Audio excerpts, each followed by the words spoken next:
Assalamualaikum warahmatullahi wabarakatuh. Anak-anakku kelas 6 MI Muhammadiyah Karanganyar yang Bu Guru cintai dan Bu Guru banggakan. Pada kesempatan kali ini, bertemu lagi dengan Bu Sartini, kita akan mempelajari ciri khusus tumbuhan.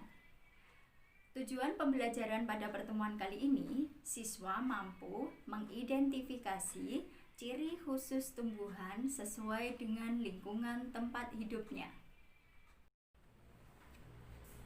Anak-anak, ada beberapa tumbuhan yang memiliki ciri khusus tertentu. Ciri khusus tersebut berguna untuk yang pertama, menjaga kelangsungan hidup tumbuhan tersebut. Yang kedua, untuk memperoleh makanan. Yang ketiga, untuk membantu perkembangbiakan atau penyerbukan. Tumbuhan apa saja yang memiliki ciri-ciri khusus tersebut? Yang pertama, tanaman kaktus. Ciri tanaman kaktus yaitu memiliki daun yang berbentuk duri, berguna untuk mengurangi penguapan. Kemudian, batang kaktus memiliki batang yang tebal, berguna untuk menyimpan air. Dan akar kaktus memiliki akar yang lebat dan sangat panjang, berguna untuk mencari sumber air. Apa saja tanaman yang memiliki ciri seperti kaktus?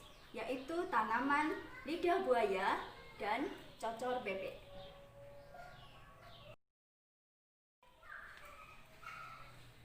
Selanjutnya, bunga yang memiliki ciri khusus yaitu bunga Rafflesia arnoldi. Bunga ini disebut sebagai Padma raksasa dan juga sebagai bunga puspalangka. Bunga ini memiliki diameter saat mekar yaitu kurang lebih 1 meter atau 70 sampai 100 cm. Bunga ini mekar selama 5 sampai 7 hari. Bunga Rafflesia arnoldi banyak ditemukan di hutan Bengkulu, Sumatera Selatan. Kita lihat apa saja ciri-cirinya.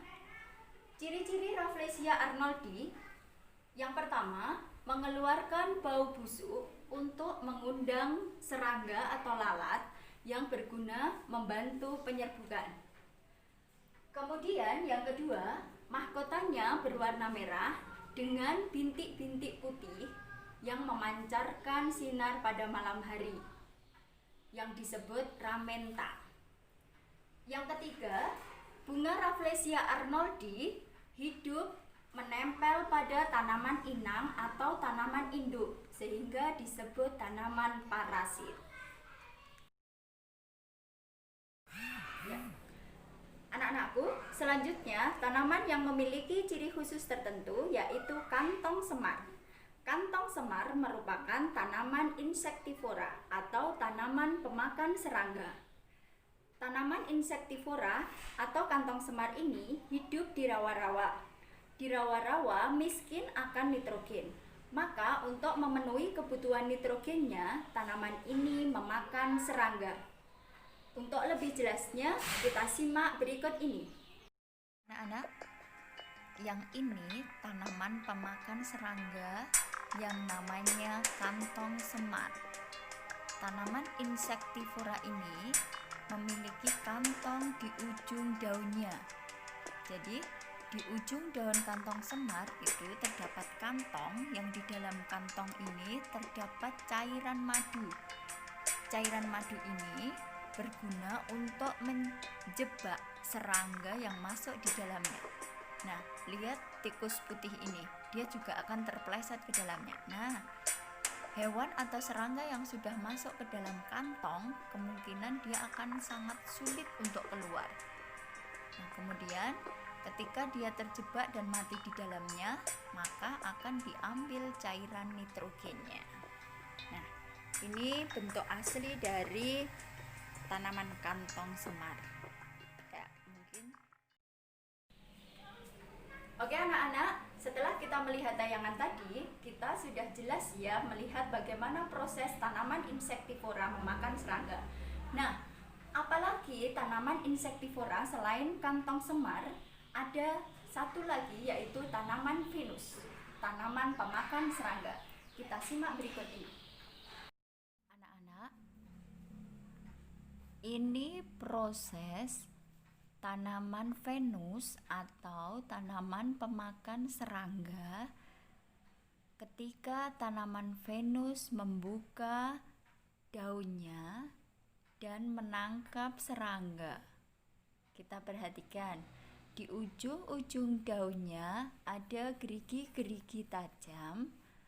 Kemudian ketika ada serangga yang hinggap, maka serangga tersebut akan terperangkap di dalam daunnya yang mengatup dengan erat. Nah, seperti ini. Dan serangga itu akan diambil nitrogennya.